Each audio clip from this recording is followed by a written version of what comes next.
Russia তাদের সর্বাধুনিক S-500 বায়ু প্রতিরক্ষা সিস্টেম মোতায়েন করতে প্রস্তুত। এটি কি ন্যাটো এবং আমেরিকার জন্য হুমকি হতে চলেছে? জেনে নিন বিস্তারিত। আমি ইন্দ্রজিৎ, স্বাগতম কণ্ঠশিল্পী নেক্সট। আপনারা যারা নতুন, সাবস্ক্রাইব করুন এবং বেল আইকন চাপতে ভুলবেন না, যাতে ভবিষ্যতের গুরুত্বপূর্ণ আপডেট মিস না করেন। 1. S-500 Prometheus. রাশিয়া তাদের অত্যাধুনিক বায়ু প্রতিরক্ষা ব্যবস্থা S-500 প্রমিথিউস এর প্রথম রেজিমেন্ট গঠন শেষের পথে।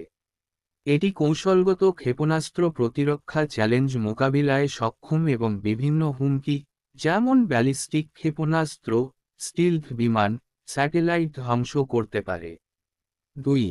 ন্যাটো আমেরিকার জন্য চ্যালেঞ্জ। রুশ জেনারেল গেরাসিমোভ বলেছেন এই উন্নতি রাশিয়ার প্রতিরক্ষা কৌশলে গুরুত্বপূর্ণ ভূমিকা রাখবে এবং ন্যাটোর সীমান্ত তৎপরতার জবাবে কার্যকর হবে। 3. বিশ্ব প্রতিরক্ষার পরিবর্তন। S-500 একসঙ্গে 10টি লক্ষ্যবস্তুতে আঘাত হানতে পারে এবং এর প্রতিক্রিয়ার সময় মাত্র 3-4 সেকেন্ড। এটি আমেরিকার F-22 এবং F-35 স্টিলথ ফাইটারদের জন্য বড় হুমকি। 4. উন্নত প্রযুক্তি।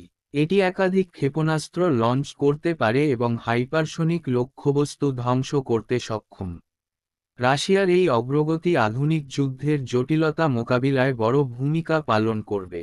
রাশিয়ার S-500 শুধুমাত্র প্রতিরক্ষার উন্নতি নয়, এটি বৈশ্বিক সামরিক ভারসাম্য পরিবর্তনের দিকে বড় পদক্ষেপ।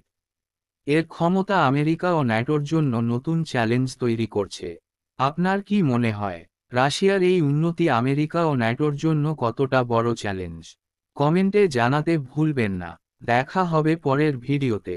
সাবস্ক্রাইব করতে এবং ভিডিওটি শেয়ার করতে ভুলবেন না। ধন্যবাদ।